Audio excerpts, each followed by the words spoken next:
Good afternoon and welcome to another edition of Across the Pond. I'm Chad Sturley and I'm here in London. Tuned in via Skype is my co-host Barry Maurice.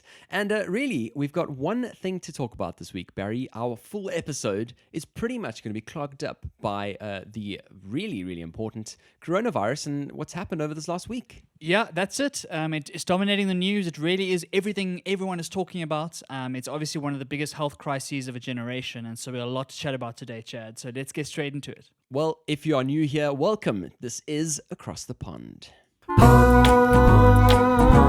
Across the pond with Barry and Chad. Well, like we said, loads to talk about today. We've kind of tried to put a little bit of structure into place, but there's no doubt today's conversation is going to be far-reaching. Let's really just tackle it. Barry, do you want to take us through where we're at the moment? Obviously, this is as of Monday, the 16th of March. Definitely, Chad. And it's a very important point to make that we are on the 16th of March here, and these numbers are moving day by day. So it's kind of a snapshot in time.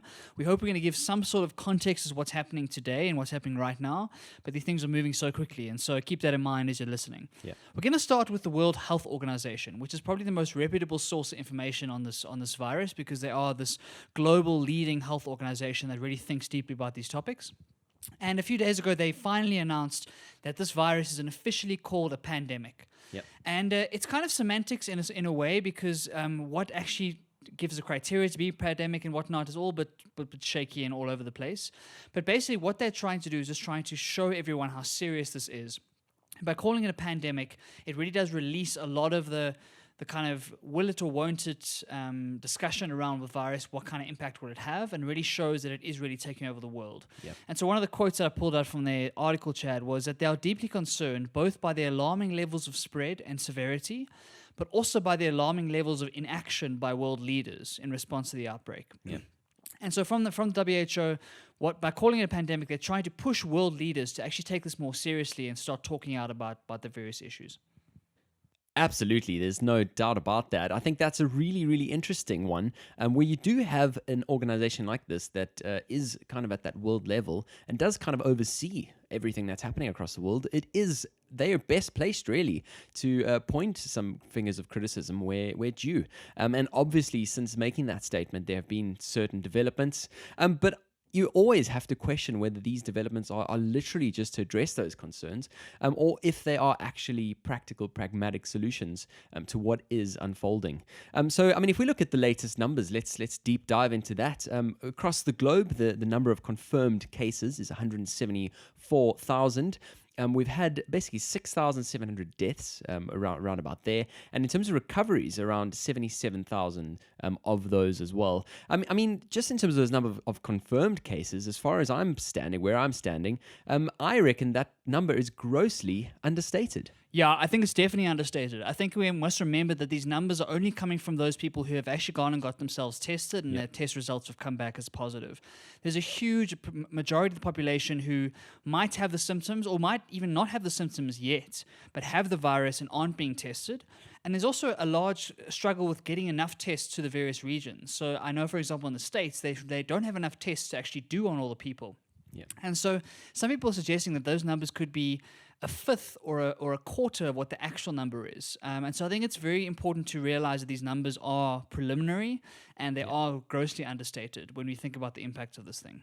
Absolutely. With those numbers as we have it, at least one thing that we can see now is that the number of cases outside of China now exceed those in China themselves.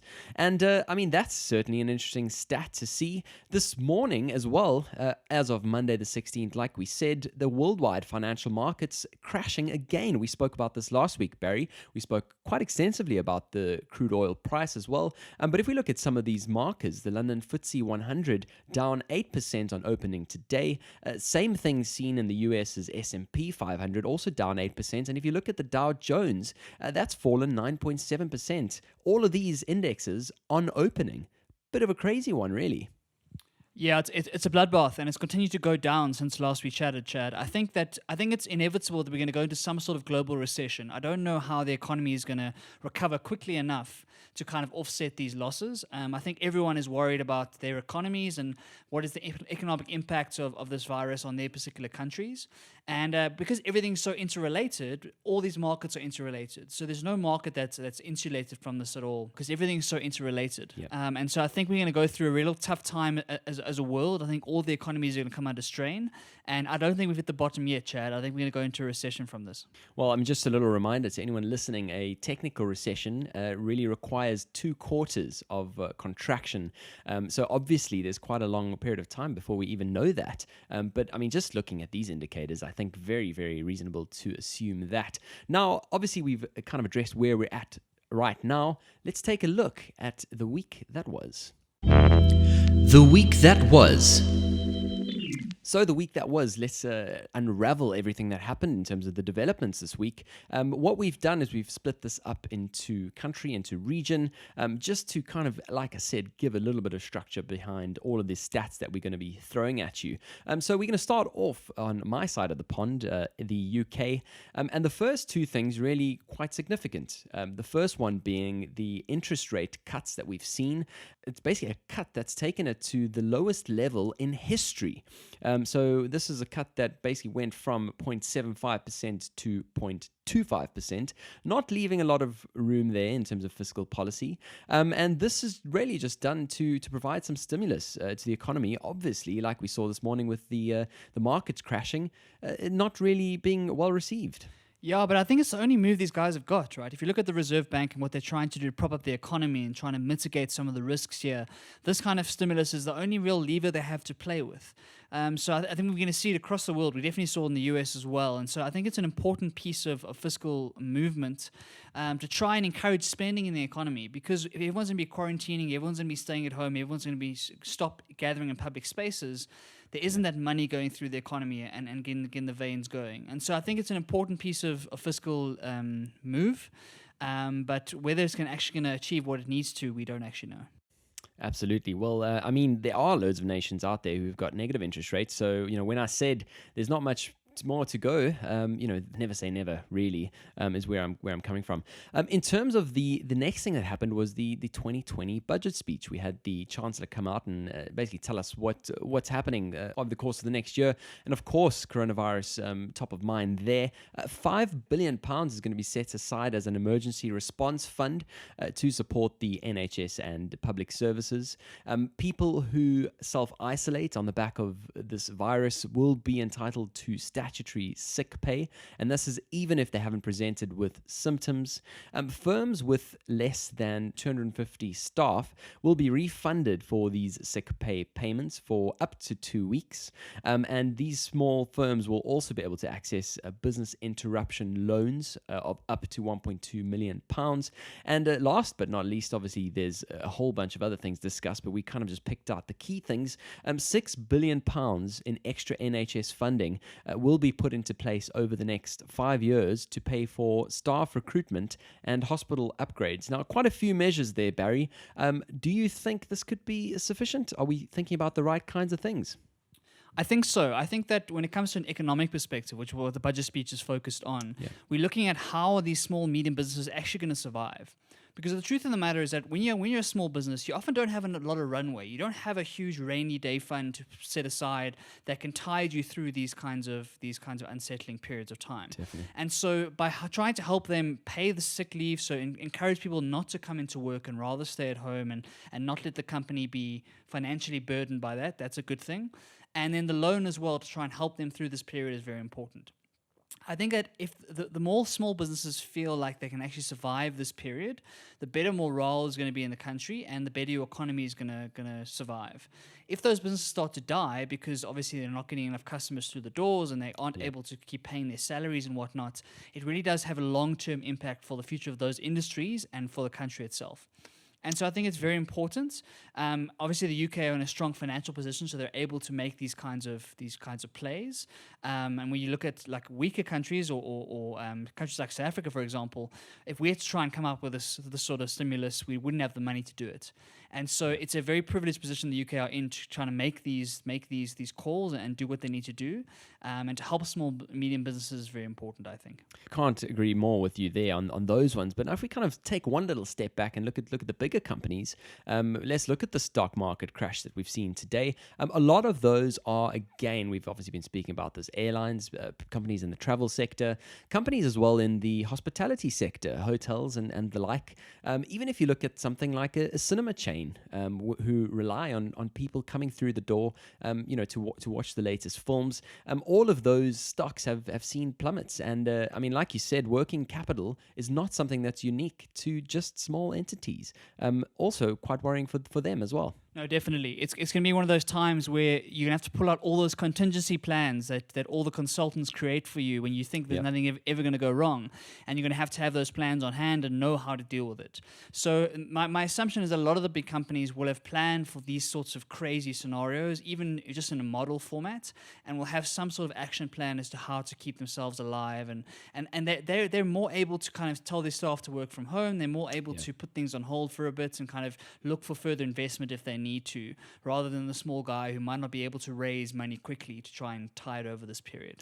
Absolutely. I mean, talking about something else that happened this week, Barry, you've watched the Boris Johnson press conference. Why don't you tell us some of the things you picked out of that? Yeah, so this was a few days after the budget speech, and basically it was the UK's first very formal action plan setting exercise where they were telling the UK how they were going to deal with the virus. And I found it very interesting, and it's been causing a lot of controversy around the world, and especially in the UK, Chad, which we'll chat to just now. But basically how he started this talk was by talking about this as the worst public health crisis of a generation. So very, very strong words there, and really like emphasizing how important this virus actually is and how dangerous it can be. And so after he kind of brought that out and everyone kind of quietened down in the room after hearing that statement, he started talking through, on the basis of the scientific advice that they've received as the government, what they are putting in place to try and fight this. So let's go through it step by step, Chad, because what I think is interesting about it is that it's very different to what's happening around the rest of the world. Yep. For some reason, the UK have got a different piece of advice and they're looking at it in a different way, which might be right or wrong, we don't know, but it's different. And so that's why it's worth talking about. Yep. The first piece is that they're not closing schools. So around the rest of the world, a lot of schools are closed because kids spread germs like nothing else. Yeah. And unfortunately, the younger people are more likely to not have the symptoms but still be spreading the virus because their immune system is strong enough to handle it. Absolutely. Then they spread it to their parents and to their grandparents, and that's where the issue comes. So they are not closing schools because they believe that self-isolation is more effective. Basically, the comment that they made in the press conference was that they're worried that by isolating school children at home and not letting them be in structured environments means they're more likely to socially interact with people and to go and visit grandparents and visit parents and whatnot. And they'd rather keep that on a kind of a lower level at the moment, at least for the time being. What they're saying is that anyone who has symptoms must then leave school and must self-isolate for 7 days. And that's kind of how they're dealing with the school thing. Do you have any thoughts on the school piece, Chad? It's really, really interesting. I mean, like you said, many other nations have really made that call to close schools. We'll go through those as we get down the list. And this side, it is also, like you said, being looked at with a very contentious gaze. So, yeah, in terms of that thought work, in terms of where they're actually getting this information, I think that's what a lot of people are actually asking for. What is this scientific, who are the professionals you're talking to? Because like you said, this actually goes against decades long of, policy really, in terms of how one actually reacts to a crisis like this. And so, whether that is the right thinking or not, potentially they're just playing a bit of poker for a bit of time to kind of try and reduce that peak, which I think we'll get to. And so maybe this is just one of those parts. Yeah, I think that's important. I think that they're not saying that this is not a good idea to isolate, to close schools. What they're saying is that they're trying to time it better. Yeah. So we as you say, we're going to come to the peak later, and all the UK's kind of advice talks about this timing thing as to when is the best time to do a full shutdown. Yeah. And if you do it too early, they worry about fatigue on the public's behalf. So, for example, they don't think that banning mass gatherings is as effective as everyone else thinks around the world, because they make the point that it can just as easily spread with 3 or 4 people sitting at a bar rather than 10,000 people at a music concert. And so they haven't been as stringent as cancelling a lot of the major events as around the world has. And I think that'll change over the next few days as people start to cancel sporting events and music concerts and all that good stuff. Yeah, I mean, that's a really interesting point because, I mean, if you look at all of the mass gathering type events, one that we're going to come to is the horse racing. And today being Monday, there's a meeting taking place without anybody there. If we look at the Premier League, all of those leagues have been, completely cancelled, loads of different sporting events and all of that kind of thing. And so although the government might not be coming out and saying, putting a ban on mass gatherings of over a certain threshold like other nations are, it seems like these organizations themselves are taking upon themselves to look at what's happening across the globe and to actually act in a different way, which is interesting. Yeah, it definitely is, and I think it's one of those things where the social pressure will close those events because people don't want to go to those events, and so the government doesn't have that much of a say in that sort of thing. I think where they have a say is more schools, universities, public services, those sorts of things.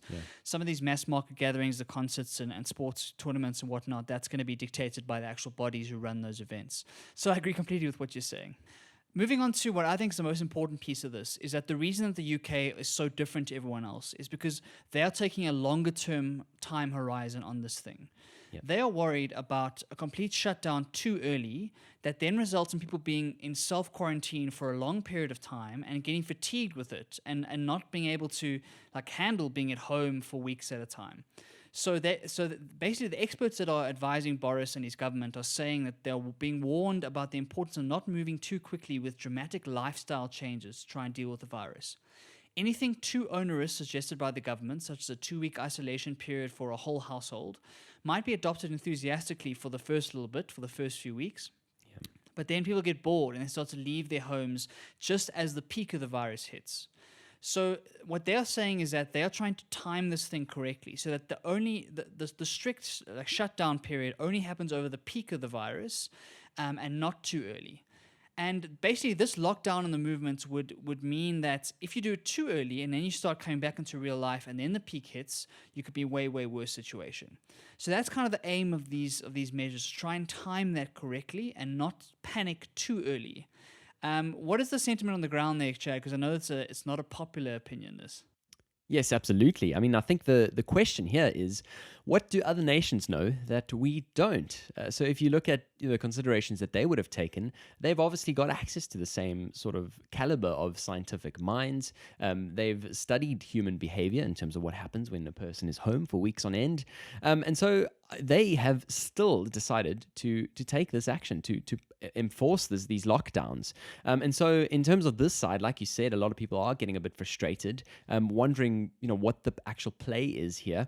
And I know people who are actually going against the advice, which is currently pretty much business as usual, and who are actually kind of vehemently arguing with their employers, making sure that they work from home so that they feel safe. I mean, this is a case where obviously, in London, the apartments aren't as big as elsewhere in the world. And so you're left with a case where you have 4 people in a really small place for weeks on end. And like you mentioned, really an interesting human experiment. But it seems like a lot of people are going that route anyway, and are, sort of just protecting themselves in the end. Yeah, it calls into question how the government can enforce these kinds of views, right? Because everyone's kind of reading the same things on social media and watching the same news from around the world, and that's going to dictate their behavior much more than a government order. So it's a strange call from them. I can see some sort of logic in it because I've been reading a lot about the nature of the timing of these things. And if you look at these graphs that have this giant peak and then this trough, it makes a lot of sense to try and time that correctly. But especially in a world where we don't have enough tests and we're not getting the right numbers, how can you actually make that decision? And so I kind of think the reason the lockdowns are happening around the rest of the world is that acknowledgement that these numbers are not correct and not accurate. And we don't actually know what the real situation is on the ground. So rather be overly cautious than overly blasé about it. Yeah, and I think the other thing is that this thing grows exponentially. The numbers, just double. The most recent stat is almost double every 3 days. And so, if you kind of are a little bit too late in getting that timing right, especially like you said, when those stats aren't the most up-to-date numbers that they could be, it really does become a pretty worrying prospect. Definitely. Moving on to the travel stuff. So obviously we've seen big travel bans around the world and lots of international travel has been shut down. The UK government had come out and said that these kind of bans are not actually effective unless you get 95% of the flights actually stopped. And so they reckon that they can't enforce a 95% stoppage because it just doesn't happen in a world economy. And so that's why the travel bans for them haven't been as stringent as the rest of the world, which is another strange thing to do, Chad. Yeah, I think it's a weird argument to make. I mean, like you said, even if you do stop 50 to 55% of flights, considering the exponential nature of this, I mean, if you look at the concept of something like compound interest, every little bit of every little bit makes a difference. And so for me, 50 to 55% still makes a huge difference. If you look at the blanket bans that other countries have taken, which we'll get to further down the line, these certainly effective measures. If you consider the fact that this virus originated from China, ultimately the only way that it has been passing is through travel. So to make a statement like this seems a bit weird.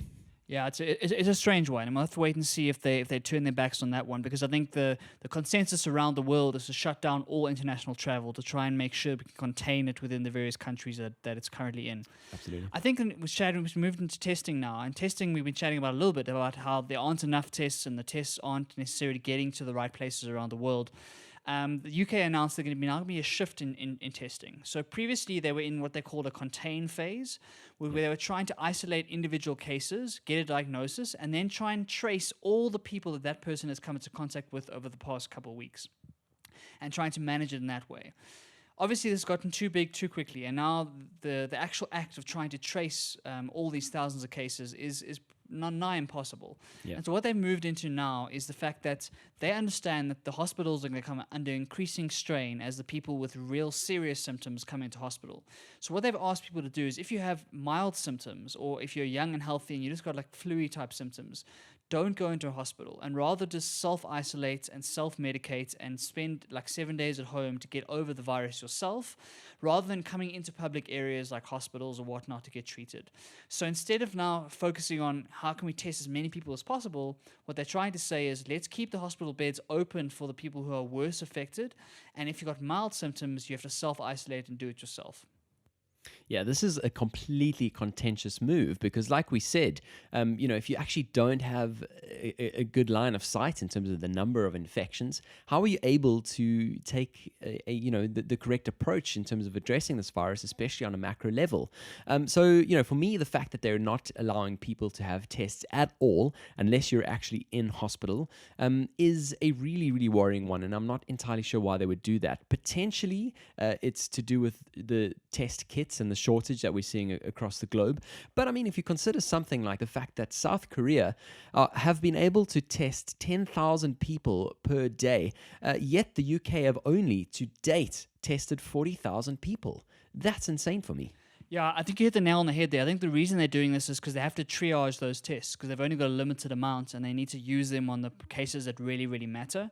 But like you say, it's a kind of an indictment on the ability of these first world countries around the world to produce tests quickly and at a mass scale. So South Korea have been amazing in this. And they've really shown the world how to deal with these sorts of struggles. And I think across the world we're facing testing shortages, and so people are trying to make them as quickly as possible.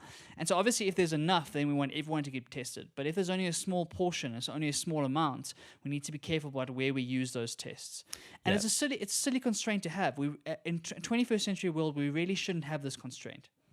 I completely agree with you there. I mean, if we look at the sort of effect that it has on people who are showing symptoms, who are not actually sure if they have it or don't have it, I mean, what kind of level do you then conduct yourself if you're not even able to tell whether you have it or not?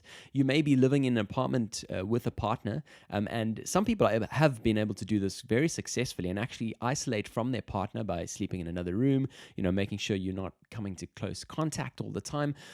How are you even able to take those measures when you have a cough? You're not entirely sure if you have it or not. Yeah, it kind of feeds all the panic, right? It feeds the panic and the paranoia, because psychologically you're going through the worst case scenarios in your brain, obviously, and you're trying to take that seriously, but you might actually be in a different situation to what you think. I think that a little bit of panic is useful because, like we said, that social distancing and that isolation is very important. Yeah. But if you sit at home all day and you've got that cough and you're reading the news and you're watching social media, you can drive yourself crazy. And so the quicker we can get more tests to everybody, the better. The people making these tests and whatnot, we need to be manufacturing as fast as possible and getting as many as possible. I kind of see a future where the entire world's going to have to be tested to try and get a sense of where it's going to be at in 6 to 9 months' time. And so the quicker we get those tests on the ground, the better. I mean, that's a really, really important point you mentioned there, Barry, because the thing here is in terms of us building immunity to it. So once we've actually contracted it and work our way through the virus, it looks like it hasn't been yet confirmed whether we hold that immunity or whether we can then contract the virus again. And so there's been cases where people have tested positive twice, but they're not sure whether it is testing twice for the same thing, or whether they've worked their way through it and picked it up again. And so this is also a really important point, especially as we look at the horizon ahead in the next couple of years. Yeah, definitely. I read a fascinating, albeit slightly controversial article last night talking about the idea of forced exposure.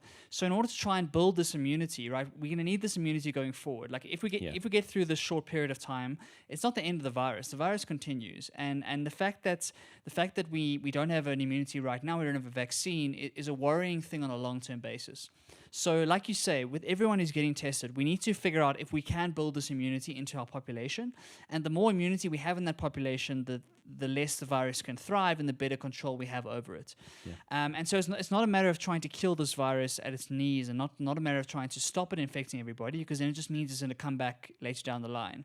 It's trying to manage the situation and trying to manage where the outbreaks are, where the infections are, and then using whatever science and medicine we can to analyze those people who have recovered and try and figure out, do they have immunity going forward? Are we in a better position in 2022, 2023 with this particular strain of the virus? Especially as we wait for a vaccine, which could take 12 to 18 months. Absolutely. And I think that's also an important point, is if we sort of face the reality, and that's kind of one of the things that Boris focused on in this press briefing, was that it's likely we're all going to get it at some point, which is interesting. So if we take a statement like that, Barry, how do you feel about potentially getting this at some stage? I don't know how to feel, Chad. I don't know how to feel. I've been reading so much for the last couple of days, and we were chatting offline about how there's so much misinformation and fake news out there and whatnot. Some people are saying, oh, it's just the flu, man, relax. Why are you panicking so much? Some people are losing their minds. They're stocking toilet paper and canned goods and whatnot.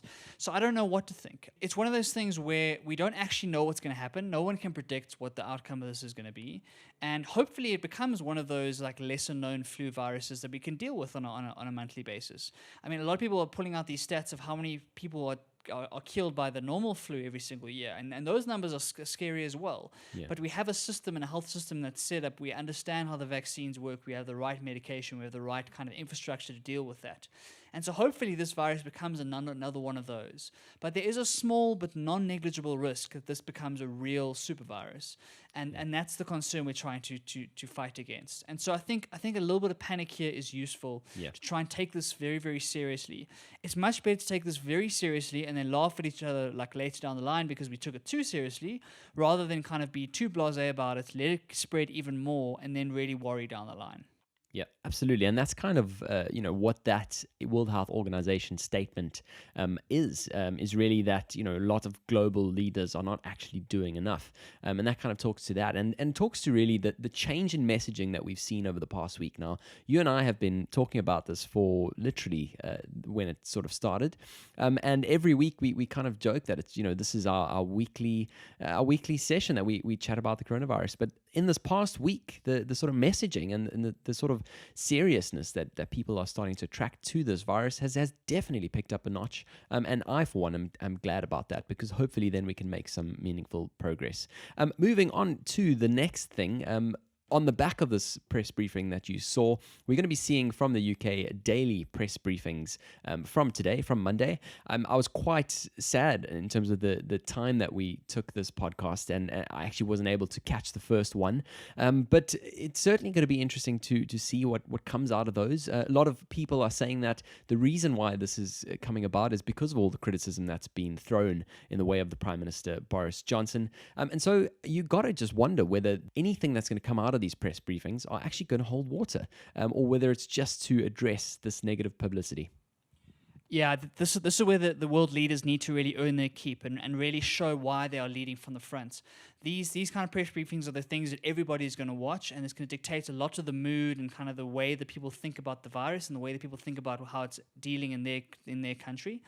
And so to speak with clarity of thought and to speak with like real science behind you is obviously very important. We haven't seen that from Trump. We haven't seen that from the UK just yet.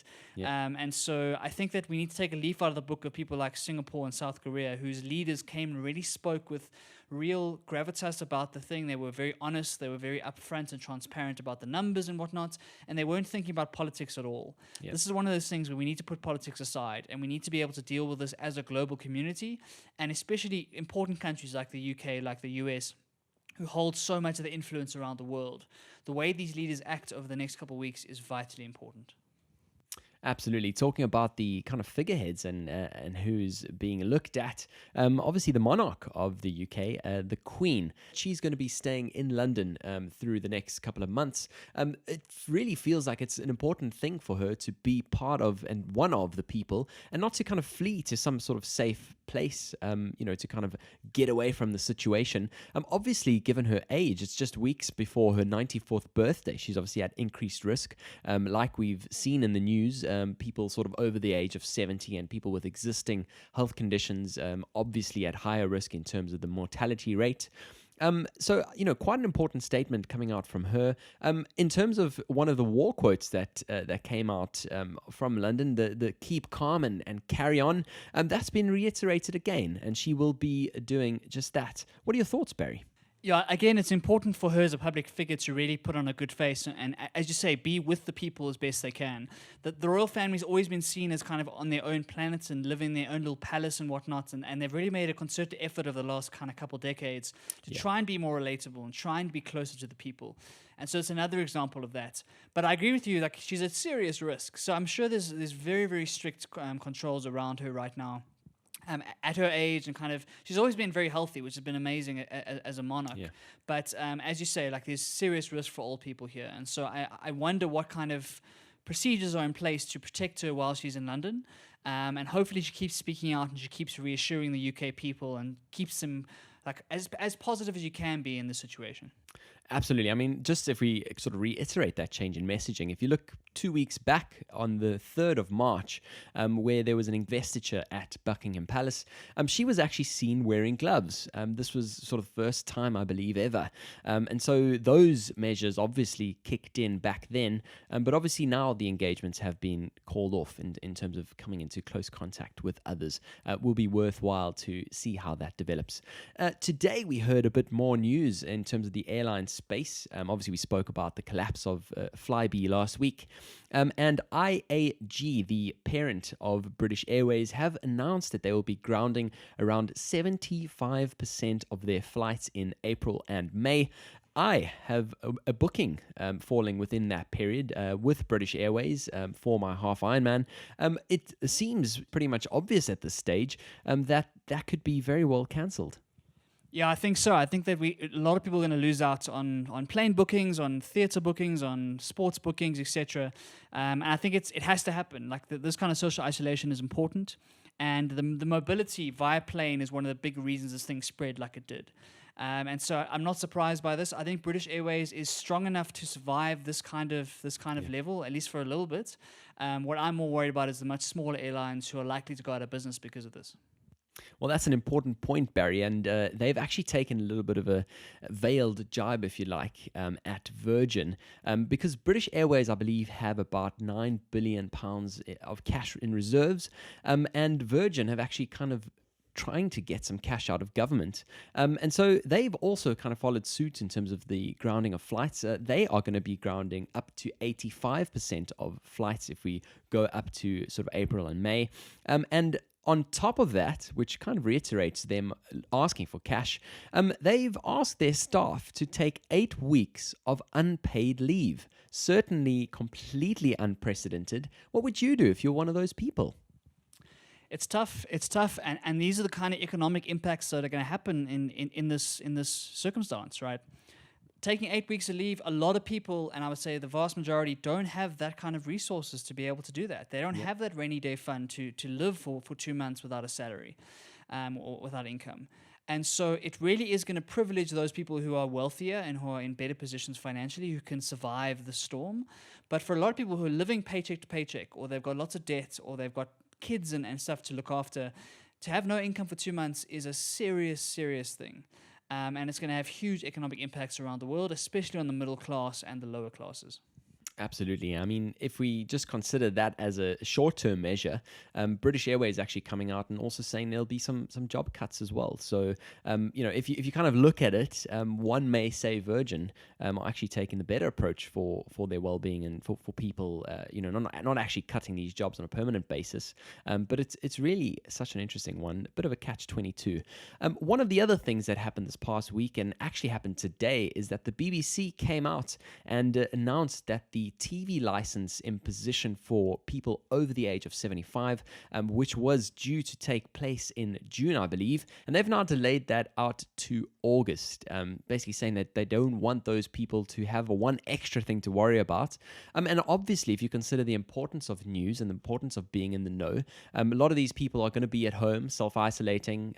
Obviously, the older generation a little bit more susceptible to, the mortality risk. So that's also an interesting statement there. Yeah, it's a small thing, but it really talks to the kind of the situation right now and what's going to happen over the next couple of weeks as people spend a lot of time at home, a lot of time watching the news and watching TV. So I think it's a small gesture of goodwill, which I'm sure is appreciated, and hopefully we see a lot more of them coming from all companies all around the world. Yeah. In terms of the other things and developments out of the UK, we're nearly done with the UK. Don't worry. I know it's a lot to cover.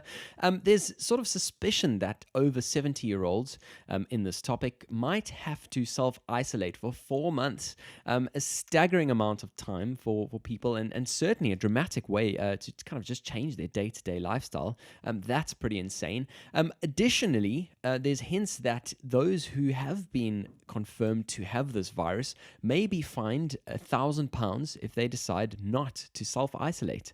Kind of taking the carrot away and really just replacing with the stick in that case. Yeah, it's interesting. I think that a 4-month isolation kind of talks to the previous points by the UK government talking about the timing and whether you get fatigued by that kind of long period of isolation. And as we say, for over 70s, they're at a much higher risk of mortality. So it's a real concern there. Yeah. And then talking about the fact that they're going to have to then look after themselves and get supplies and get food and all that good stuff while they're self-isolating is really, really a strong call. And the fine on then like going out of isolation, I understand it, but at the same time, I don't know if that's going to really deter people.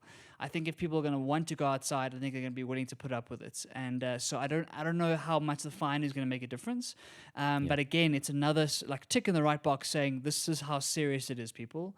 So more so than a financial penalty, it's like a social penalty to saying, listen, these are the things that we need to do to try and stop this virus. And if you're going to go against that, we're going to try and fine you. Absolutely. I mean, in terms of the over 70-year-olds and how they're going to kind of keep themselves going, what we have seen in the, I suppose, self-imposed space where communities are actually coming together and communities are actually starting to look at the shortfalls, look at the gaps and to try and start to come up with systems. I've seen some interviews with a young lady who's come up with a system where she basically has put together a template where you kind of fill in whether you are available to help out for various chores, whether it's buying groceries, taking a dog for a walk, whatever the case is, and you just slip your details under somebody's door, which basically says, hey, if you're self-isolating, I'm here, I can help, this is what I can do. It's really nice to see things like that coming about, and I'm really sure those types of measures are going to make a massive difference to these people. That's really cool. I haven't actually heard that. And I think we need a lot more of that compassion going around. I think especially from young people like ourselves who are relatively healthy and aren't at a huge risk of dying from this. Yeah. We have to understand that we have to do what we can to help those people who are more vulnerable and who are in more stress than we are. And so I think it's a great idea. I think if we can help the people around us and people that we care about to keep supplied and keep making sure that they understand what's going on and also that they have the supplies in order to do this isolation, that's the kind of small part we can play in it.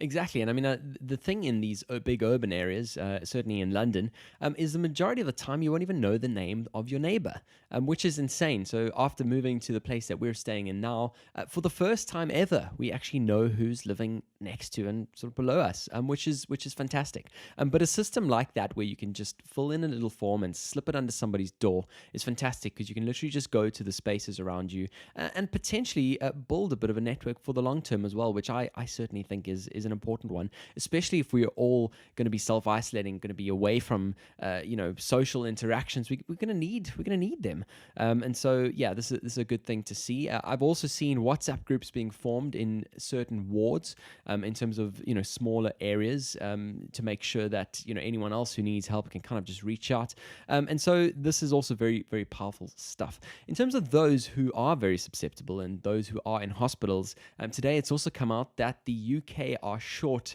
by 20,000 ventilators. This is obviously considering worst case planning, but a staggering number, especially if you consider that all of those ventilators that they currently have on hand are produced by one small size entity. Government have now gone to the local car manufacturers like Rolls-Royce, Honda, and even Ford, and asked them if they can potentially put some of these ventilators together. This really feels more like a plea at this stage. Yeah, it has to be, because those ventilators are so important. I mean, to remind everyone, that is what's keeping people alive when they have this virus. So if you're going into a hospital and you've got pneumonia, we don't have a vaccine, we don't have a cure for this. So the only thing we can do is give you enough time for your immune system to fight it yourself.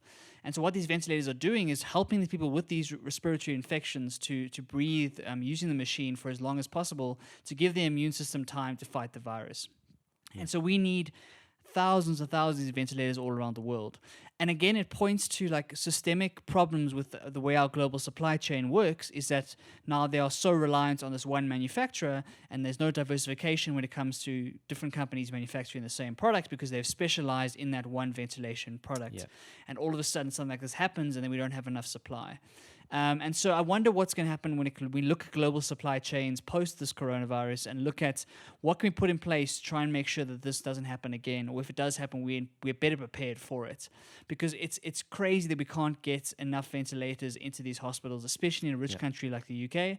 Imagine what's happening around the rest of the world. I completely agree. And the one thing that I hope is not happening is that people are holding on to patents and all of those kinds of things. I think if there's ever been a time to let go of those sorts of things and those sorts of profit plays, now is the time. Have your sort of humanitarian hat on, and just let anyone produce for the sake of life and us surviving through this. Now, we also saw quite a bit of a response out of South Africa. Barry, you are in Johannesburg in South Africa. Take us through what happened and what's been announced. Yes, so in South Africa, we've always been watching this go around the rest of the world for the last couple of weeks, but only in the last 2 or 3 days at the time of recording has people really started to take this really seriously. As we sit here today at time of recording, we have 61 cases in South Africa, majority across Gauteng, KZN, and the Western Cape. But we expect those numbers to go much higher over the next couple of weeks. So I think South Africa are right in the beginning period of this. And as a result, Cyril Ramaphosa, the president, came out yesterday and announced via press conference all the various measures they're putting in place to try and stop this outbreak. And I think it's been quite well received because the measures are quite strict and they're quite stark, and they really do conform to what the rest of the world is thinking when it comes to social distancing. Yeah. And so it was quite reassuring to hear him say the things he said.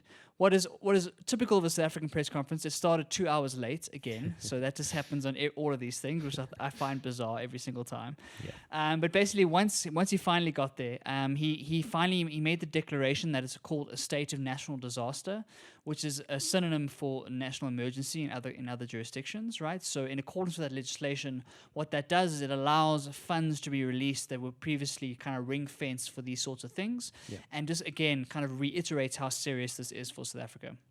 Definitely. And kind of the quote that I pulled from his speech, Chad, was he said, "As we have said before, the current circumstances require extraordinary measures to curb the spread of infections.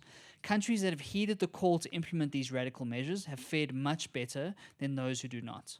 So it's a real proactive move from South Africa, and I think it's been well received here. I think that a lot of this caution is needed, and especially in South Africa, we're quite early in the process. We've only got 60 cases so far. It's a really radical move. And some of the nitty-gritties there, Chad, he's asked for all schools to be closed and all universities to be closed. He's asked for all gatherings of 100 people or more to be stopped or banned. So that's music concerts, bars, stand-up comedy, like everything you can think of that's more than 100 people has been banned. They've banned travel from all the various countries that have the highest rates of infection. So that's the UK, it's Italy, it's Iran, it's South Korea, Germany, Spain, China, and the US. So no travel is allowed to come in from those countries. So they've cancelled any visas of people coming in from there. They've also established a National Command Council to manage this crisis, and they're going to meet 3 times a week to try and coordinate the response and speak to the country as a whole. And all of these things are being put in place quite suddenly when you think about how the South African press has been talking about this. We've been talking about it as a faraway thing, kind of a thing that's happening around the rest of the world. In very few days, a lot has happened here in South Africa, and I think a lot's going to happen over the next couple of weeks. I think we're right in the middle of the first start of the exponential curve here. Absolutely. I mean, I'm a little bit jealous there, if you'd like, there, Barry. I mean, you guys aren't even top 10 on the list of infections. Like you said, 60 cases in the whole country. In London alone, there's about 410 cases at the moment. And, we haven't done anything like this yet. Cutting the travel, obviously a key one. I think that's incredibly proactive. Look at the nations who have been most effective and cut all of that travel out. In terms of, closing schools, we've obviously spoken about how kids spread viruses and how that perpetuates throughout the population. And so for me, I think fantastic response there from South Africa. This is, for me, really the way that all leaders should be going. Hopefully everyone else kind of takes note. In terms of the next thing, and I suppose the thing that's really, really important now is, being in South Africa, Barry, what do you think? Do you think this kind of approach is actually required at this stage? Do you think it's a little bit too much too soon? Do you think this is going to be effective in reducing it, or do you think there's actually going to be a problem still? So I think it's very crucial for us. I think we have to be proactive as a country because we have our own unique constraints and our own struggles here in South Africa. What I'm very wary of and why I'm quite concerned about this is the fact that the South African public health system is shaky at best. Even at the best of times, we don't have enough doctors, we don't have enough beds, and the kind of the service and the system doesn't work as well as it should. And so what I'm concerned about is if we see the numbers that we're seeing in Italy and the UK and the US and whatnot here in South Africa, is our public health system going to be able to handle that? And what is going to happen to those people who can't get into hospital or can't get into these public services? And so we have to cut this at the knees as quickly as we can. So this kind of proactive measure is very important because it kind of speaks to the fact that we understand that South Africa is not in the same position as the US or the UK or whatever when it comes to medical support. We don't have as strong a medical support and as strong a medical system. And so whatever happens to us is going to hit us way, way worse than some of the richer countries around the world. And so this is a very important piece of information. I think that as South Africans, we have to take this quite seriously and do our best to ensure that we cut the spread as quickly as we can because we can't afford a peak that's going to overwhelm our systems. Absolutely. I mean, especially if you look at the sort of levels of poverty in South Africa as well. How well received do you think it's going to be if some sort of lockdown type scenario in terms of the workplaces as well, especially because we know a lot of the South African workforce is informal. Do you think they're actually going to take this seriously? Yeah, so that's the sad thing about this. It's not about whether they take it seriously or not. It's whether they can afford to actually do anything about it, right? Yeah. So the unfortunate fact is that it's going to privilege those people who are in the wealthier tax brackets and who are in a position where they can work from home or they can take unpaid leave or they can kind of self-isolate themselves and they'll survive this. But like you say, those people who are in poverty, all the people who are on the borderline of poverty and rely on day-to-day work or waged work or kind of paycheck-to-paycheck work, they might not have the flexibility to be able to say, I'm not going to go into work tomorrow because else how am I going to feed my family? Yeah. And so I think in South Africa, we have this big struggle where the huge income gap and the inequality there is going to come into full sunlight once again and really show that this virus is going to kill a lot more poor people than it's going to kill rich people. And so as South Africans, we have to do our best, no matter where we are on the economic ladder, to stop this in our tracks as best we can, to try and save the people who are less vulnerable than us. It's not about saving people like me, like I'm going to be fine. It's about saving our fellow South Africans who aren't in the fortunate position to have the kind of resources they need to go and get private healthcare or to be able to work from home or to be able to take 2 or 3 weeks without a salary. The vast majority of our population can't do that. And so it's all very well saying no mass gatherings, no shops, no whatever. It doesn't help if you need that money to survive. And so, as South Africans, we're going to face a big struggle the next couple of weeks, and how we act as citizens and as individuals is going to determine how bad things are going to get. Completely agree there, Barry. One of the other things that I've seen happen is a bit of mismessaging, really. I've seen it on Twitter. I don't know where it comes from, but I think it's worthwhile pointing out and worth chatting about. Like you said, I think a lot of these people won't be able to afford isolating themselves for 2 weeks. But on the other hand, a lot of people are being miseducated. And so if you look on Twitter, there's been some mentions that certain demographics are more immune to this disease. And what I'm really worried about is that a lot of people don't take this seriously enough. A lot of people listen to what they're seeing on Twitter. I mean, I've seen dancers kind of, making a joke of this situation.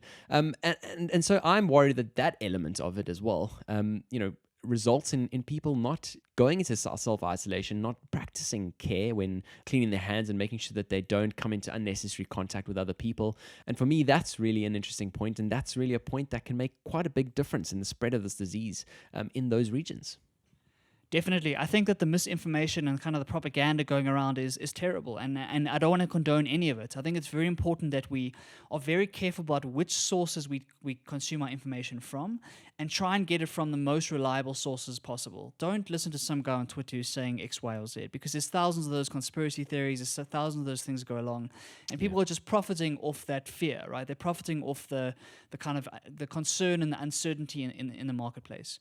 And so I think it's important for all of us to take that information as seriously as we can and think carefully about where we are reading things from and who we are taking advice seriously.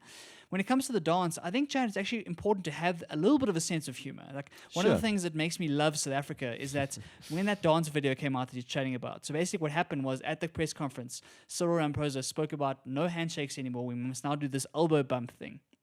And within seconds, it was memed all over the country, and lots of songs about the elbow bump and whatnot.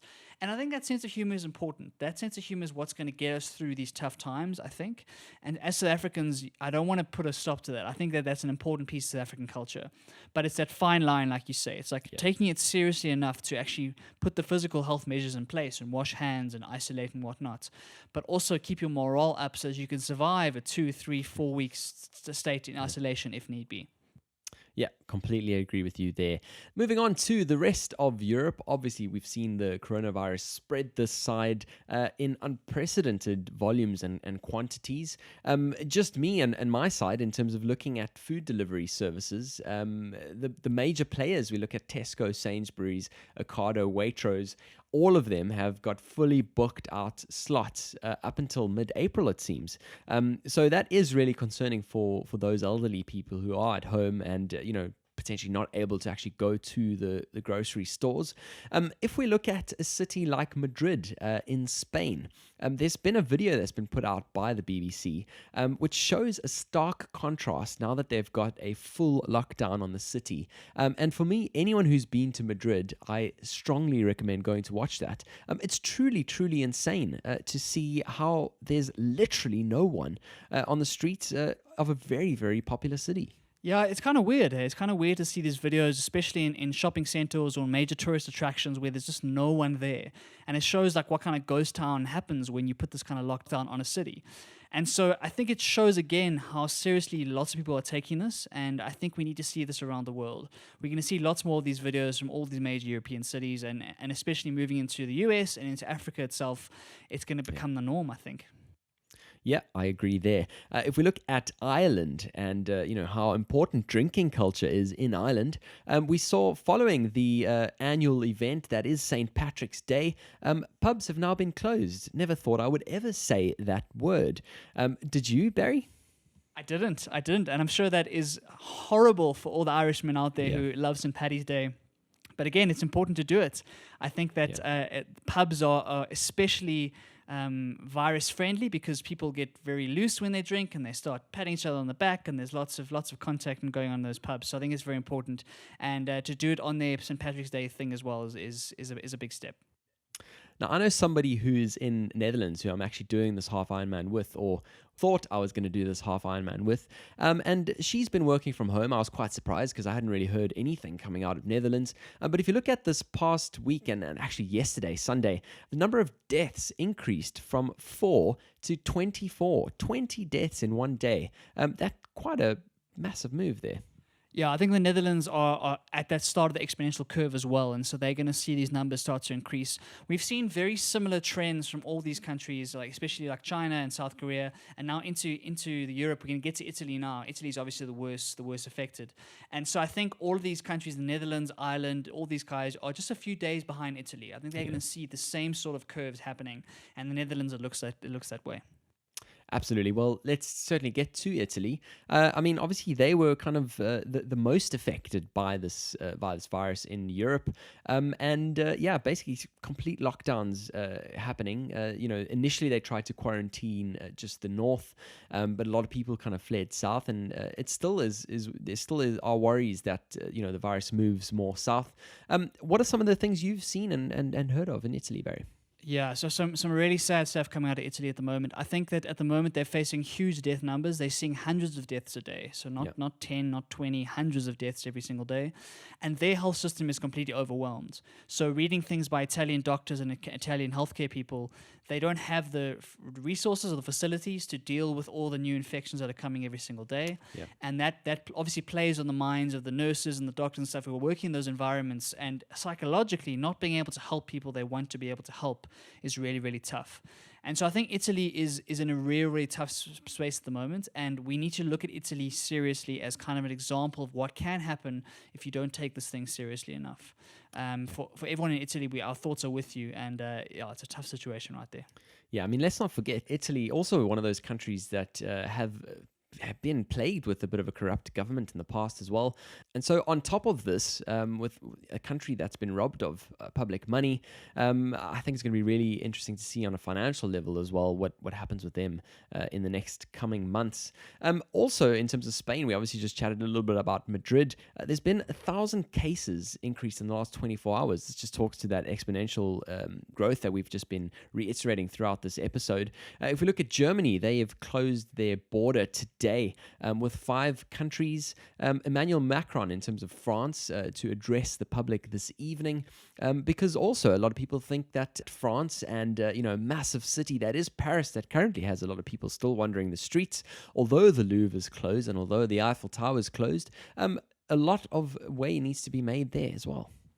Yeah, I think we've seen the same pattern across all of these countries, and Paris is obviously a huge tourist destination. So again, it's a big deal here, and Germany closing the border is par for the course. And so I think the whole of Europe is dealing with this in their own way and trying to monitor it as best as they can. I think a lot of the European travel is completely closed down now, and people are going to have to stick where they are and just try and survive wherever they are. And Europe is really in the fire hose at the moment. They really are in the center of the storm, and so we're going to hope to see improvements there, and hopefully we can learn some of the lessons from Asia that has kind of stabilized that situation a little bit and apply it to a European context. But moving on from Europe, Chad, I think we should get to the States. We've looked at South Africa, we've looked at the UK, we've looked at the rest of Europe. Moving on to the United States of America, which is obviously a huge player in this, and have been criticized heavily for not reacting quick enough to this thing. The Federal Reserve announced an emergency rate cut, similar to what we saw in the UK, and they cut rates by 100 basis points. Right, and this was not like a regular cut at all. It's completely emergency. It was done on a proactive basis, and it's a measure to try and stimulate the economy, to ensure that we try and contain the bloodbath we're seeing across the stock market and across the general economic landscape. Absolutely. I mean, like you said, this was a proactive measure. The interesting thing that I took out of this is that this happened a few days before they were actually due to meet. They have a 6-weekly cycle to meet and kind of decide whether they're keeping rates the same. I also believe this is the second cut that they've done in recent times. And as part of this, I believe they've also done a $700 billion stimulus plan. And even with all of those things in place, we've still seen that bloodbath today. Really fascinating. It looks like there's nothing really that a government can do that's going to be enough to put the worries of investors to ease. Yep, I think the bloodbath will continue, and like you say, it's a huge amount of money. It's a huge amount of stimulus to be pumped into an economy. But with the size of the economy of the US and kind of the breadth of it, it's a huge marketplace, and so it's definitely the only lever these guys can pull, and hopefully it's gonna kind of stem the bleeding a little bit. But like you say, a government can't stop this. It's one of those one of these global pandemics is going to impact every single market, and all you can do is try and limit your downside where possible. Yeah. Chad, we saw Donald Trump turning around and kind of changing his tune on this very quickly. He's now announced a travel ban on 26 EU countries, including the UK, which kicks in tomorrow, the day after we record this. So obviously trying to stop travel coming in. I've seen some terrifying videos of US airports with people waiting 5 to 6 hours to fetch their bags and go through the health screening and whatnot to get in or out of the country. And so I think if you're trying to get home from elsewhere in the US, you're really having a trouble getting into the country at this stage. Which is insane. I mean, just picture yourself being in the shoes of one of those people, where you were maybe there on a holiday, or you're actually there on business, whatever the case is. Now it's time to come home. You're going to be coming home to a place where you are not going to be able to go into work as usual, and now you're not even sure if you can get there. What do you do? If we look at just the loss of earnings during a self-quarantine period, especially if you're self-employed or whatever the case is, now you've actually got to put yourself up in the US for who knows how long. Really dire straits for anyone who's in that position. Yeah, definitely. And those are sort of the micro things we don't often think about when we chat about these topics. We think about the deaths, we think about like the economic impacts. We don't think about simple anecdotes like that. Someone stuck somewhere or stranded somewhere where they shouldn't be. And that really does play a role in how panicked people are about this and how desperately they're trying to get back home before these bans are fully in place. And unfortunately, the ship has sailed. I think for a lot of the countries around the world, these travel bans are going to be in place for a while. And so you basically are stuck where you are, and you've got to do the best with what you can while you're there. In the US, we've seen kind of the same trend we've seen around the world, events being cancelled left, right, and center. Some of the big ones, the NBA was cancelled, which is the basketball league there, which is a huge deal. All the major music concerts, stand-up comedy shows. In New York and Los Angeles, they've closed bars and restaurants because there's lots of people mingling there. And so the US is going into a proper shutdown now as well. I see, Chad, that 2/3 of the state schools have been closed as well. Yeah, so I mean, I don't know if this is an official number. I don't know if this has been mandated by Trump, but it looks like in basically 2/3 of the states, these schools have kind of taken upon themselves to close down, which is really interesting. There's also that significant shortage of testing kits that we've spoken about across the globe. I've seen images from Denver, Colorado, of cars just lined up, and I've literally never seen anything like this, of people wanting to get tested. Which is absolutely fascinating. Obviously, they have a different testing policy than the UK, but it looks like, as we've mentioned, there's just not enough kits to go around. Yep, and there's a lot of criticism being hurled at President Trump and kind of the administration for not preparing for this. Having watched things happen in China, having watched things happen in Italy, and not having enough testing kits for Americans, I think America is very angry right now because they're in the midst of this, and I think that the numbers are going to be way worse than they're currently being reported because, as we say, we don't have enough testing kits. Yeah, absolutely. Really worrying there. Hopefully one of these giant manufacturers can just come up with these tests and sort of spread them across the globe on a massive level. Now, talking about that, we've obviously spoken a little bit about Asia and what's happened there, and some positive news really coming out. Let's talk a little bit about that, Barry. There's been some strict social distancing happening across that side, various other measures as well, and these have really shown to be effective in reducing the number of day-to-day cases. We've actually seen a dip in that graph. Yeah, it's really good news, and it really gives me hope that we can actually beat this thing. Is that Asia, obviously, that's where it started, and that's where they first were dealing with it. And so the countries we're chatting about here is China, it's Hong Kong, it's South Korea, it's Singapore, it's Japan, those sort of nations. And they have put like strict measures in place to try and stop it, and they've actually stabilized the situation there. So like you say, day by day, they're having fewer new cases every single day. It's not to say it's been beaten at any stage of the imagination, right? Yeah. It definitely hasn't, because once you stop isolating, you go back into the real world, the cases will increase again. But what they've managed to do is slow down that spread and slow down the infections. And that's all you're trying to do here. You're not trying to kill it at its knees, you're trying to slow it down as best you can. And so hopefully we can learn from what's happened in Asia, especially in South Korea and those places, and apply it in our own jurisdictions to try and learn from the mistakes of them. Absolutely. I mean, like you said, that's just really, really promising stuff to see. One of the other things, that a lot of people have been wondering about, is obviously the Olympics. The Olympics due to take place later this year in Tokyo, in Japan, and it looks like the committee is actually going to finally get together tomorrow, Tuesday, to have some talks. I mean, at this rate, it looks highly unlikely that this is going to actually take place in August. Yeah, I can't see it happening. Even though the Olympics is super important and whatnot, it's too big an event, especially in this kind of climate, to actually make it work. So I don't see the Olympics going ahead.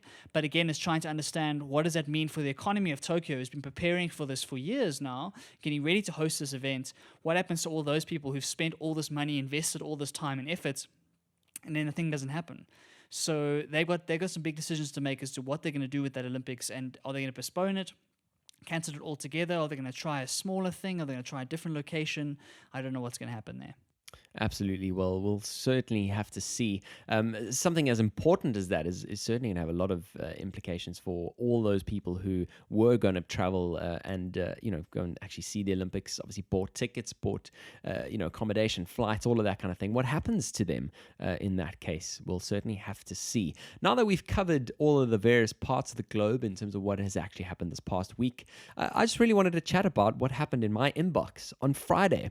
Something happened where all of the sort of stars aligned, and every single company who I had been subscribed to, whether recently or years back, just felt the need to send an email addressing COVID-19, addressing the coronavirus. I mean, this includes the gym that I go to, cinemas, the Ironman organization, the body shop even, a restaurant chain, Treatwell when you need to get your hair cut, SAICA, the South African Institute for Chartered Accountants, even pharmacies. And all that I pulled from this is really that all these companies just felt they had to say something. These emails were just bloated with nothingness, as in my opinion. Everyone said that they were caring for their people and just following the guidelines that were set out by the World Health Organization, but I didn't pick too much more of use from that. Barry, did you get these, and what were your opinions on them? Yeah, I got plenty of them. Every single person, every single company who I'm on the mailing list for sent me their opinion on it, right? And so I think it's one of those things where, because it's dominating the world's conversation so much, they feel like they have to say something. And in a lot of instances, they're not in a position to say much of substance because they're not health organizations, or they're not actually involved in a direct way. And so it's one of those things where they feel the need to communicate with their customer base or their user base to try and kind of just make sure that the customers know that they are thinking of them, but they can come across as a bit insensitive. I think it's unlucky when you've got 20 in your inbox, because you become a bit desensitized to them, because everyone's trying to do the same thing, and it becomes a bit transparent. Absolutely, completely agree with you there. That is all of our week that was for the coronavirus. That was a lot to say. Hopefully you're still tuned in and listening and still keen to hear everything else. What else happened this week, Barry, specifically regarding the conversation we had in the data space in South Africa and the prices of mobile data? What happened? Yeah, so we couldn't leave this out. We were chatting about a lot about coronavirus. We couldn't leave this out because we chatted about it in the past. And there was a huge thing happen here in South Africa where the Competition Commission settled with Vodacom, which is the biggest cell phone provider here in South Africa. Yeah. And the settlement means that Vodacom have been mandated to slash their data costs by 30%. Wow. Effective the 1st of April 2020. So that is a huge win for us South Africans who are paying way too much for our data already. Yeah. So 30% cuts across the board. Basically what they've come out and said is that the people buying the smaller bundles, so the poorer population, are going to benefit more on a kind of percentage basis than people buying bigger bundles. But basically all it's doing is it's cutting that price, and it's really trying to even that playing field a bit and trying to bring it more into global standards. So I still think our data is going to be more expensive than elsewhere, but it's a step in the right direction. And for someone like Vodacom to cut by 30% means that all the other competitors will have to follow as well. So hopefully that's a good thing, and it's a sign of good news for us. Absolutely. I mean, every little bit counts, and anything that can be done to split some of the segregation in terms of the poverty crisis in South Africa. And hopefully a lot more of those poorer communities are now actually able to access the internet and start to grow, which is fantastic news. In terms of one little step forward as well, we spoke about Harvey Weinstein getting convicted of rape and assault a few weeks ago, and we kind of chatted about the sentencing and that was due to happen. gave a bit of a blanket range for what we might see. And what we've actually seen is the top end of that range. I'm quite impressed by this. He's been sentenced to 23 years in prison. Certainly a massive victory for humanity. Yep, and that's just a precedent going forward for how sexual harassment is going to be taken, how seriously it's going to be taken. So I'm really glad to see it. I think that it's good for our culture and for society. It's certainly a win for the Me Too movement, and hopefully this kind of sets the bar that we do not accept this, we do not condone this behavior, and it's a step in the right direction, as you say, towards a better future. Absolutely. Let's move on to our next segment. Stuff I found interesting. All right, so we got one topic today, and it's coronavirus, of course. And so we try to take a more light-hearted approach for this segment, Chad. And we talk about quite an amusing thing that happened in the stock market. So obviously everyone's trying to understand here what's happening to the stock market and how do we save money or how do we actually profit from all this panic. And one of the big companies that are really winning is a company called Zoom, which does video conferencing.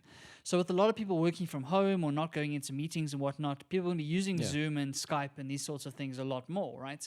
Definitely. And so some smart people decided, oh, it's actually a good time to buy Zoom stock because their usage is going to go up exponentially over the next couple of months. And so maybe it's a good stock to buy. The unfortunate thing is that on the New York Stock Exchange, there are actually two companies called Zoom. And so what happened was that the company Zoom Technologies, which is not the company that provides the video conferencing software, but is a completely different company, they saw their stock price double in the space of a few days because people were buying the wrong Zoom. And so I thought that was quite amusing. It shows how little effort people actually make in these investment decisions. It's all based on emotion. They want to buy Zoom as quickly as possible. They don't even check it's the right company. And so this little-known Zoom company saw their share price double for no reason whatsoever other than their name is Zoom. Oh, that is absolutely amazing. Really, really funny. I mean, obviously those who bought those shares after finding this out, obviously not too pleased. But I mean, out of interest, what is it that the other Zoom does? Yeah, so the lucky Zoom company that found their share price doubling is actually a tiny little Chinese wireless communications company that doesn't have any significant operations, really. So it's a very, very small, random company that obviously got the shock of their life when they saw their stock price go up the way it has. Yeah, I mean, an easy mistake to make, obviously, is Zoom Technology still being a technology company. So it just shows you how important it is to do your research on that one. And certainly, if you are in that state of just kind of panic selling everything you have in your portfolio, it's certainly even more important now to take that extra effort and make sure you're buying the right thing. Let's move on and let's look ahead. Looking ahead. Right, so I mean, a lot of our episodes so far has been looking behind, and so it's only that natural chain of progression where we actually look to the future. Obviously, a whole topic because coronavirus is everything that we're talking about this week. But yeah, Barry, you told me this really interesting story just before the call, really, about a story where some piece of wearable technology has actually been able to alert somebody of a little bit something not right. Talk us through it. Yeah, so we've been chatting about how these tests are not available and a lot of people aren't aware they have the virus, right? And so I saw this tweet from a guy called David Frankel in the US. And he made a tweet saying he has the virus, right? So he's found out post this tweet that he actually has the virus. And what he said was that his Aura ring, which is one of those wearable rings that kind of measures heart rate variability and whatnot, and his Whoop strap, which is one of those smart watches that measure fitness activity and all those good things, those two devices actually spotted his temperature, so his fever and his restlessness symptoms before the actual flu symptoms arrived. So way before he knew he had the coronavirus, his wearable technology was telling him something's not quite right. And that early precaution really was important in him going to get tested and finding out he actually has the disease. Wow. So I think it's quite interesting to look at the future of post this little scare, this coronavirus, how are we going to have precautions in place going forward to actually make sure we avoid these problems in the future? And so maybe these wearables are the future. And so in this tweet, Chad, he talks about two potential things you can see in the future. And so I want to get your thoughts on them. The first one, he says that, do you think it's out of the realm of possibility to think that companies may require employees to wear devices that measure biometrics as a precondition of employment? So can you see a future where everyone is required to wear some sort of wearable that monitors their health on an ongoing basis to enable people to use data to kind of spot things before they become problems? I think it's very possible, to be completely honest. I mean, I was at a dinner table the other night of a partner to somebody who works at Eskom's Koeberg plant, which is obviously the nuclear plant. And every single employee, when checking in for work every day, has to get a breathalyzer test done. Obviously, given the nature of what it is that they work on, you don't want any silly mistakes being made. And so for me, if that's possible, I certainly feel like it's possible to have this as well. I mean, it is a really scary thought because a lot of our data, a lot of our privacy, there is that veil that we hold our personal life and our personal things behind of. So for me, it's possible, but it is scary. You wouldn't want your employer necessarily knowing every single little bit about you. It sounds a bit like a Black Mirror episode in a way, right? Yeah, And so it's one of those things where it's a future we can think about and definitely we can see the value if we are able to predict ahead of time. But it's what happens in the 99% of other cases where that data can be used for other things. And that's a recurring theme we've had on this show going on and on. And taking this idea a little bit further, one step further, he kind of says in the second part of his tweet, with everyone trying to think about using incentives and insurance policies, right? So insurance companies want you to wear wearable technology to try and track your health, to get you cheaper insurance policies and ensure that you're taking care of yourself as a consumer. What happens if all of a sudden employees do the same thing? And for example, Chad, if you have a high fever or a temperature on your app, all of a sudden your key card at your work doesn't work because they want you to stay away from the office. So those kind of precautions could be put in place if they have access to that sort of data. So I think it's an interesting look at what the future could look like if we're trying to prepare for these kind of pandemics. What if we have technology on our bodies at all times, measuring all of our vital signs and whatnot? What does that mean for the future of data and the future of precaution, basically? I mean, like we discussed, obviously the privacy piece comes up over and over again. But I mean, I think something like that, where your key card doesn't allow you access to the building, is actually a step forward.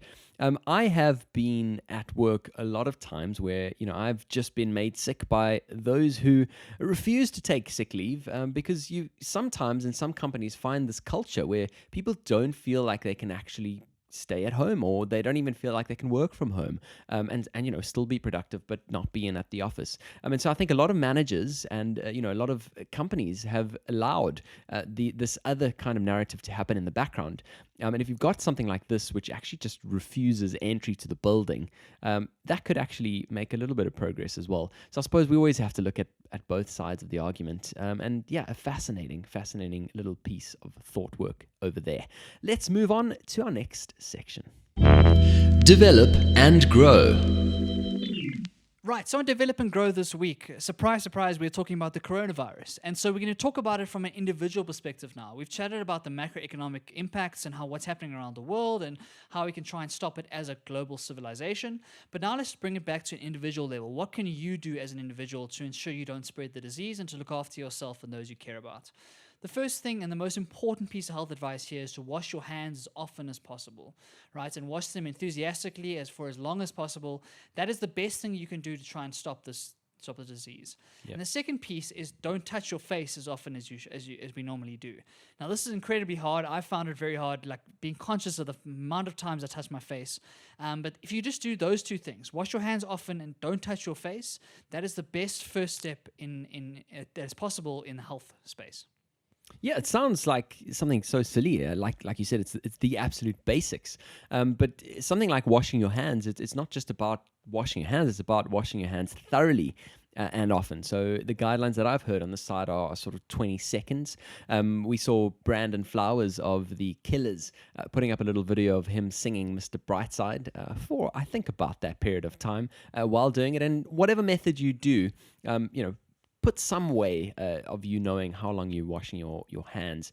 And then the second thing, in terms of not touching your face, this is something that's kind of ingrained, it's built into us. I watched a very interesting video that speaks about fetuses, and even fetuses touch their face. A lot of the reasons why we do this is actually to sort of trigger various responses in our body, and a lot of the times we're doing it is actually to calm down. So it's kind of one of those where we're all feeling very anxious, we're all probably subconsciously, on a subconscious level, want to touch our faces more.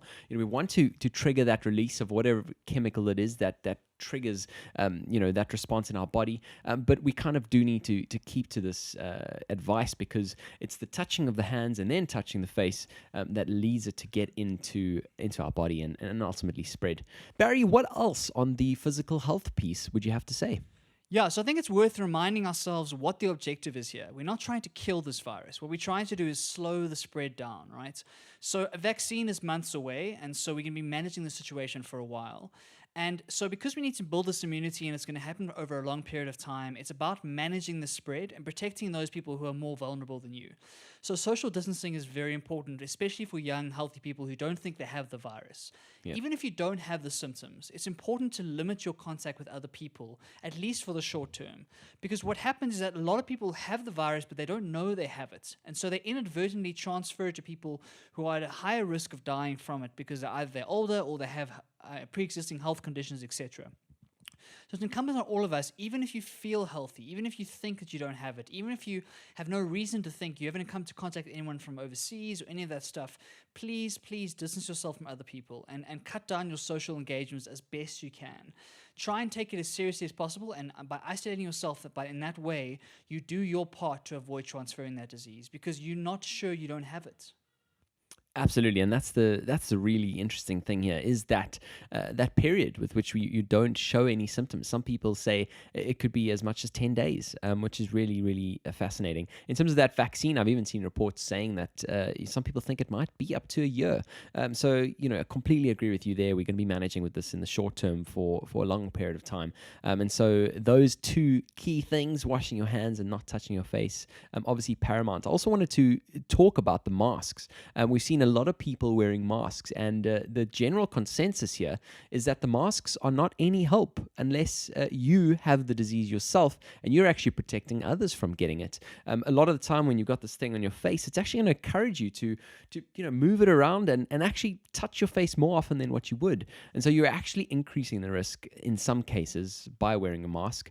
If you obviously have it, then it's a good idea to wear one. But other than that, I've also seen a lot of people taking supplies out of these masks, and people who really need them, like the hospital workers and people on the firing line, might actually run out of supplies. So I think that's also something worth mentioning.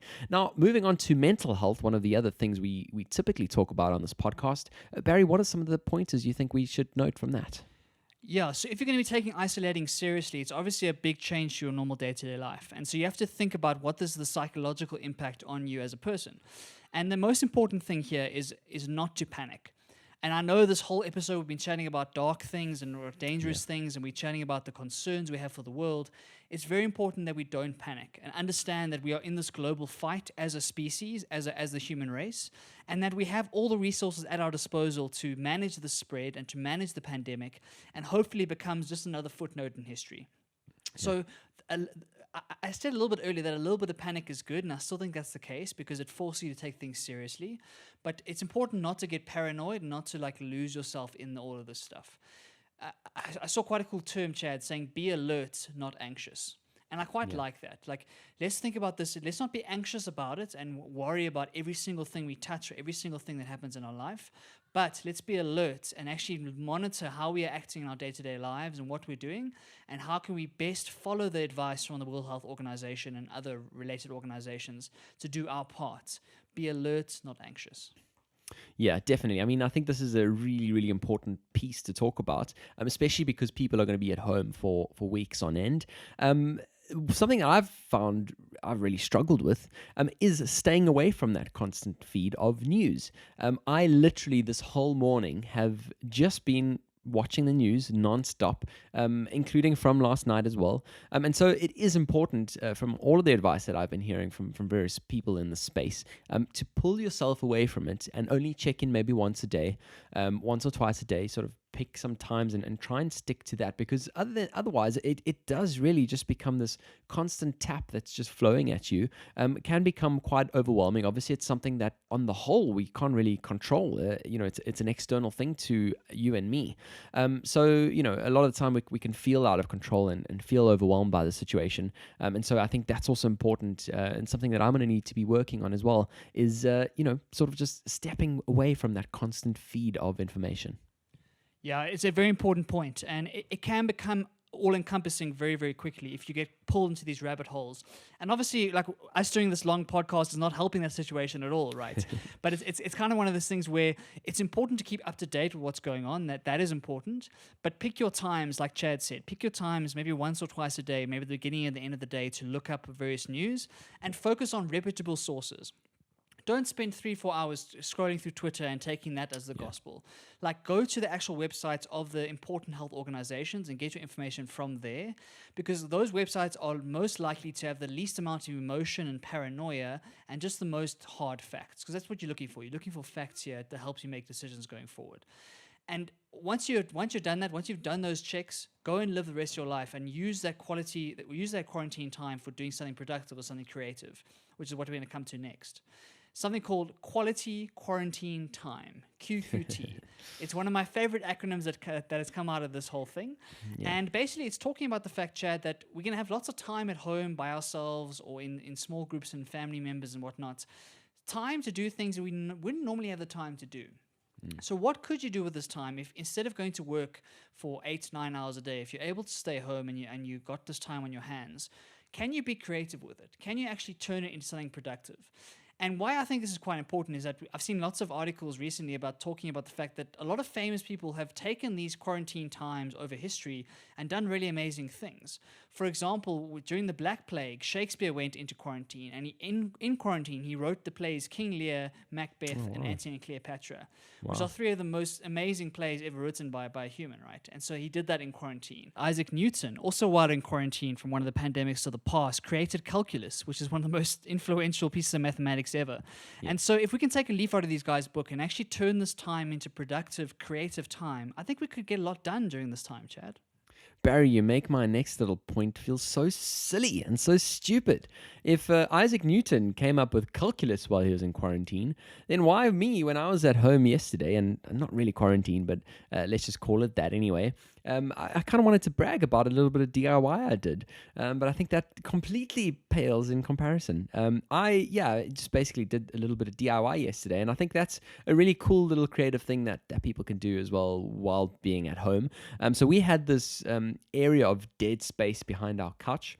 And essentially, I put together a custom-made unit that sits in there and kind of doubles up as a display shelf.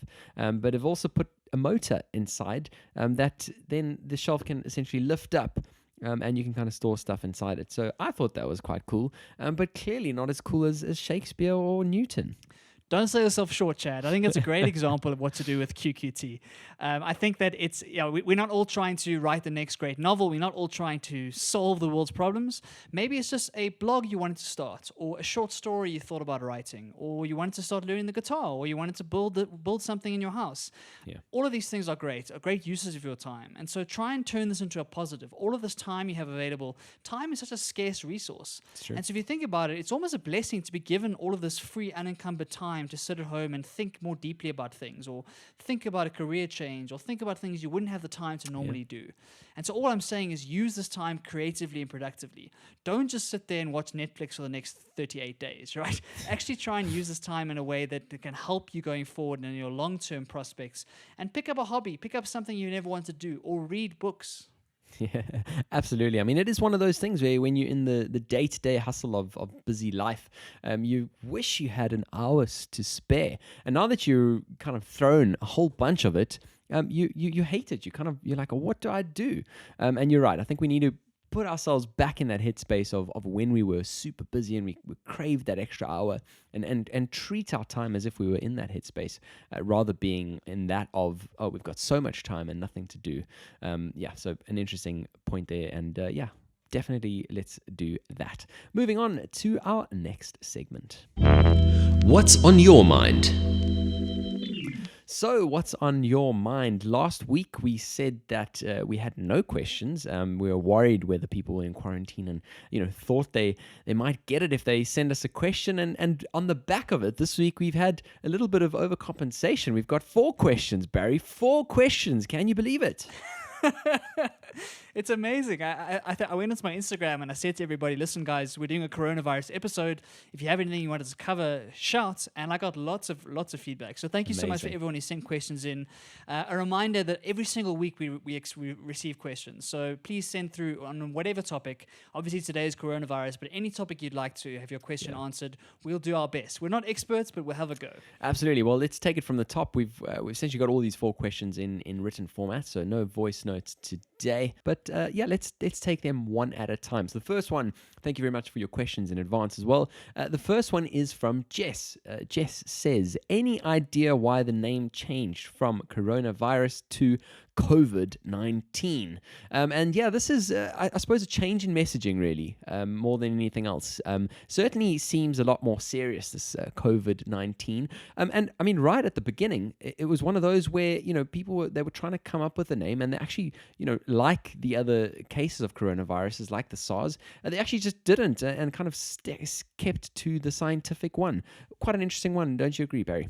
Yeah, definitely. It definitely flummoxed me for a bit because I couldn't understand why we were talking about 2 different things in some cases. Yeah. But basically how it works is that after reading about this myself, the coronavirus is actually a family of viruses. So there are tons of different coronaviruses. And so it's kind of a category of viruses more so than one particular strain. And so in order to differentiate it from other strains in the past, there was then named COVID-19, which is kind of just the name of this particular strain. So it is, in essence, it means the same thing whether you talk about it in either way, because at the moment there's only one coronavirus that is currently quite prevalent, and that's COVID-19. But like you say, Chad, the scientific name sounds a lot scarier than just a coronavirus. Absolutely. It certainly does. And I mean, I think it's one of those where I think there were committees of people coming together to come up with the name that was, short, concise, yet contained all of the, SARS being severe acute respiratory syndrome, kind of covering all of the bases. And we just haven't seen that. So COVID-19 it is. Moving on to the next question from Ryan, which is, hand washing is obviously a good habit, but will it stop the spread of airborne virus? Barry, what do you think on this? Yeah, so this is another important piece of education we need to be sharing with people, and everyone needs to understand, is that rightly so, this is an airborne virus. It's spread by droplets that come when you sneeze or you cough or whatnot for someone who has the virus. But what happens is that this virus can actually live outside of a human body. So for example, if you sneeze and some of the droplets land on a handrail or on a doorknob or on a countertop or something, someone can then come across, even days later, and put their hands down there, and if they then transfer that to their eyes or their mouth, or they touch their face in some way, they can then contract the virus. So why hand washing is so important is that it tries to avoid that sort of transmission, so an indirect transmission. Yeah. What hand washing tries to do is when you use soap to wash your hands, it creates a fatty layer that on your hands that dissolves the way that the virus attaches itself to your skin. So that's why it's important to do it for 20 seconds or more to try and make sure you get that fatty layer going on your hands to dislodge that virus, and then you wash it away off your hands. And so the more hand washing we do, the less chance you have of picking it up from a doorknob or a fridge or some sort of surface that you've touched that someone else with the virus has also touched. Does that make sense, Chad?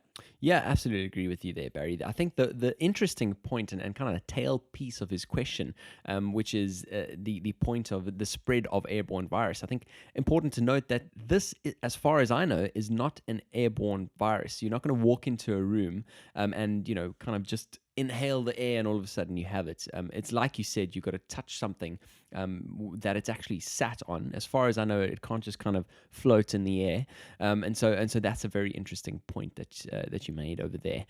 Moving on to the next question. This one is from Dominique. Dominique, I believe you listen every week, so thanks for that and thanks for your question. And she says, I was recently denied entry into Thailand due to holding an Italian passport, even though I live in the UK and had not been to Italy in over a year. Before I left Heathrow, I was asked if I had travel to Italy, and I said no. While on the flight at 12 a.m., the immigration law changed, denying all Italian passport holders into the country. When I got off the plane in Thailand, there were staff waiting with my name on a board. They had already booked me on a flight back to Heathrow within an hour. They refused to look at my passport, and I was escorted onto the flight back. I understand that COVID-19 is very serious, but the law changed while in the air, and I had no pre-warning of the matter. It's gotten to the point where things are changing hourly, and airlines and travel companies are not able to keep up. Would love to hear your thoughts. This is an absolutely insane story. I can't even put myself in her shoes. Imagine just going from UK to Thailand. That must be a massive journey. Only to arrive and then be sent on a plane back. Absolutely insane. Barry, what are your thoughts on it? Yeah, it's crazy, and it kind of talks to how things are moving so quickly, and that this can happen while you're in the air, like you say. Like at one stage, you're on the flight, you've got no connection with Italy whatsoever, and while you're in the air, you arrive and they change the rules on you and they send you all the way back after you've already spent all the money, I'm assuming, on accommodation and all that good stuff. And so again, it shows that things are changing day by day, hour by hour. And to keep up with everything is a really, really tough job. And so I think for anyone who's traveling at the moment, you have to take into account that things can change on a minute-by-minute basis. And to see them taking this kind of thing, just taking the Italian passport as proof enough that you've been into Italy and ignoring you completely, that's quite a drastic step. Yeah, I completely agree that it's a drastic step. But I mean, what do you do? You certainly can't fight with immigration officials. And I suppose if you look on the other side of it, potentially the UK at some stage might have a ban from Thailand. So you could have potentially been stuck there for weeks on end. Who knows which one is the better on this case? But yeah, just a terrible experience nonetheless. That's such a good point. It could be a blessing in disguise. You'd rather be in the UK right now than in Thailand. And so maybe if you'd gone the day before, you'd be stuck in Thailand, not be able to get out. And so maybe that's the way to look at it. I understand it's frustrating and it's annoying in some instances because you've obviously planned the trip and whatnot and you've put your life around. But we have to understand these are extraordinary circumstances, and plans you've put in place a while ago or even the last week or two, they're in the air again. And so we have to understand that that's going to happen. And unfortunately, it's the price we pay for trying to stop this epidemic. Absolutely. Moving on to the next one and the last question that we got. This one is from Shayna, and her question is basically just how this impacts us economically, us being the general hard-working citizens. And I guess that's the ultimate crux of this whole discussion, Barry, is the people on the firing line, the you and me. This is not all about the politicians sitting in their pretty offices, but in terms of the widespread effects. And I think this is where we're going to see the bulk of the effects. And obviously that's kind of the reason why we've seen markets crash because of this. Yeah, definitely. I think it's a concern that everyone is having, and obviously everyone's looking after themselves and thinking about how this is impacting my own life. We've chatted a lot about the economic impacts. We think that workplaces are going to be shut down. We think that events are going to be shut down. We think that you might have to take some unpaid leave from work potentially. You might have to work from home where you can. And so these are all going to have an impact on your individual situation. So I think the best advice that we can give is to stay calm and to kind of rely on the people around you, care for the people around you, and do your best to follow the health advice that is in the markets, and understand that this is extraordinary and things are going to look weird and they're going to be strange. And there's a chance you're going to lose out on various things you've already paid for. So it's going to have an economic impact. It's not going to be good, but the measure of how bad it's going to be matters depending on what we do in the present. The better we adhere to the distancing and the isolation and whatnot right now, the better the impacts are going to be going forward and the less you'll be affected. Does that make sense?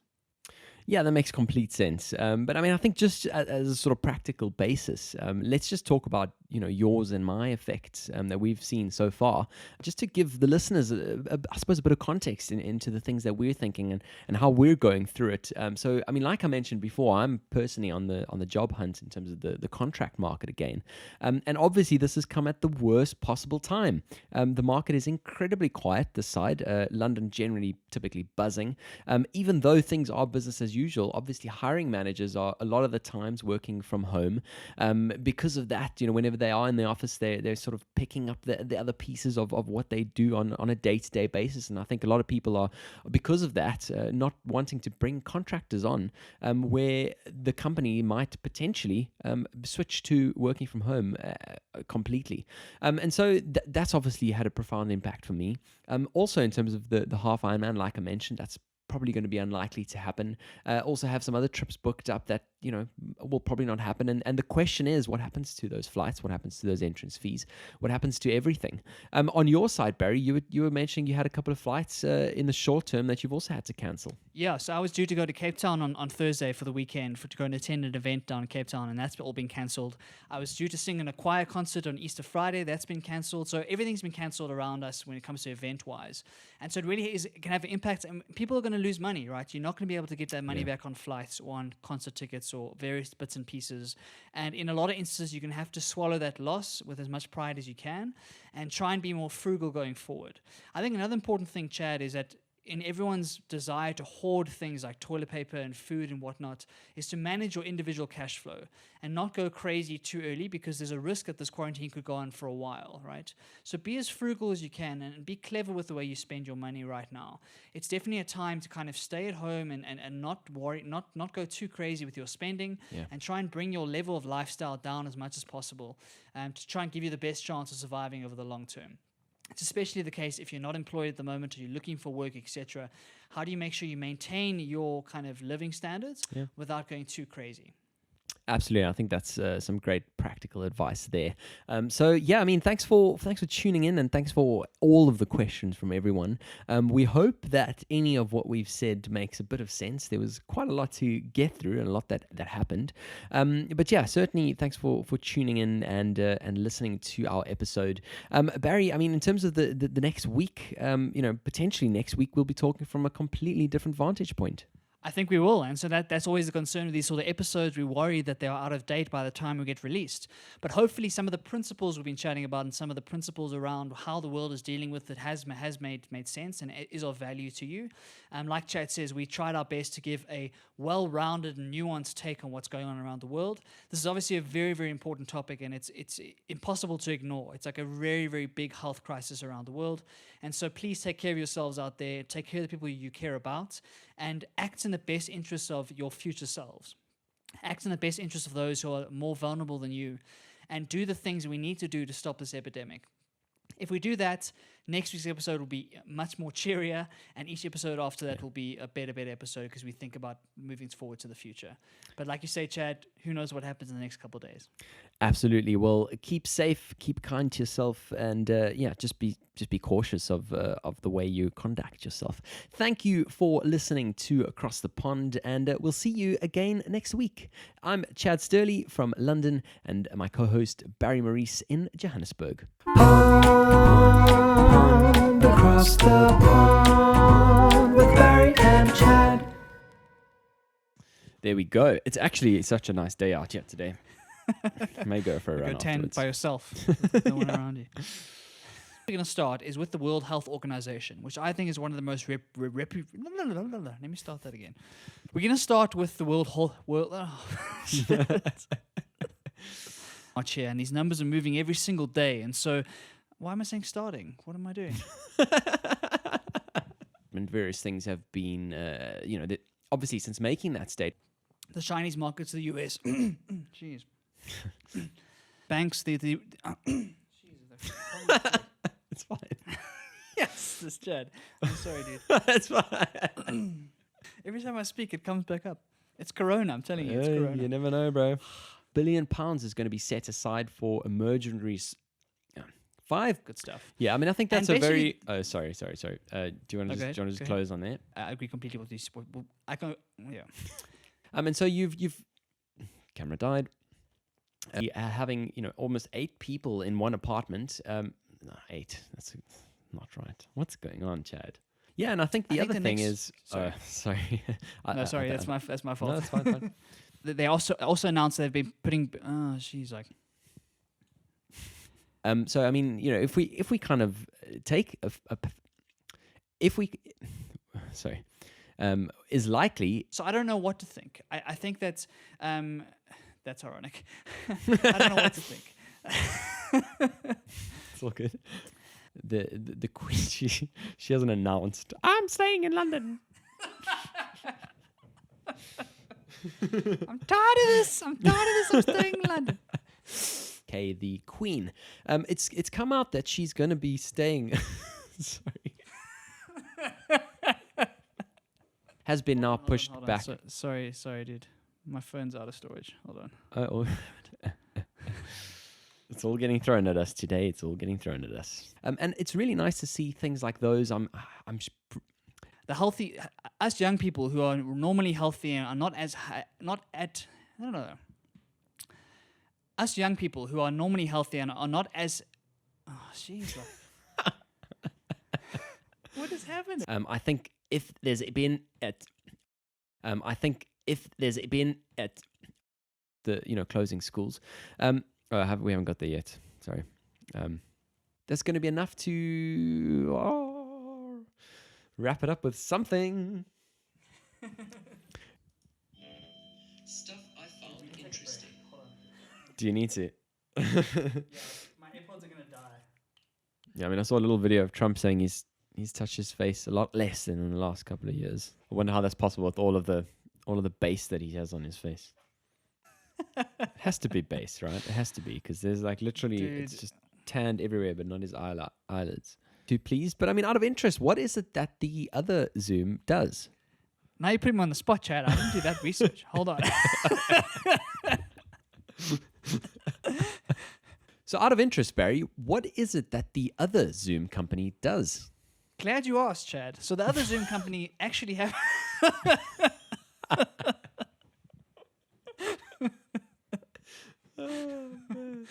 I've done months of research on this other company, Chad, so I'm happy to tell you.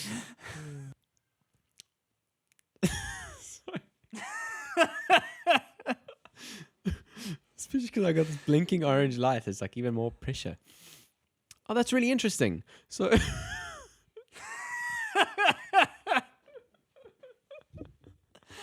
Oh, jeez. That's good. Gosh. That's the good stuff.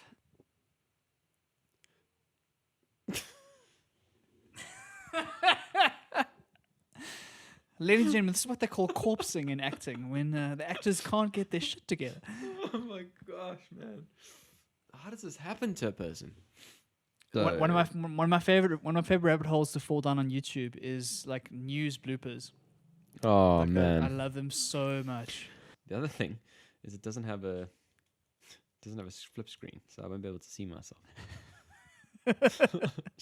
Oh, and the other interesting thing is this camera's got a 10-minute limit.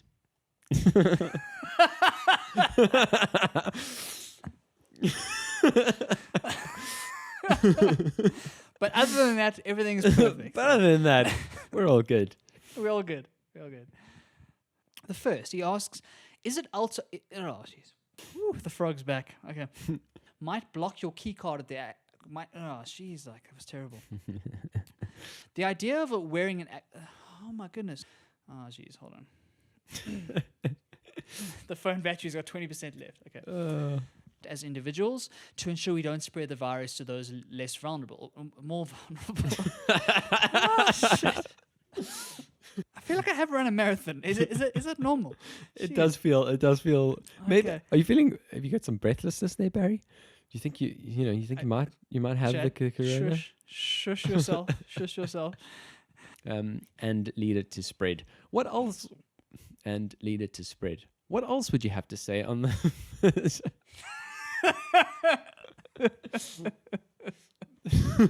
I was trying to hold it together. I was really trying. I just see as soon as I see a little grin, like that's me. I'm done. Okay. Isaac Newton created calculus, or the way the calculus works. Oh, on my phone. Hold on.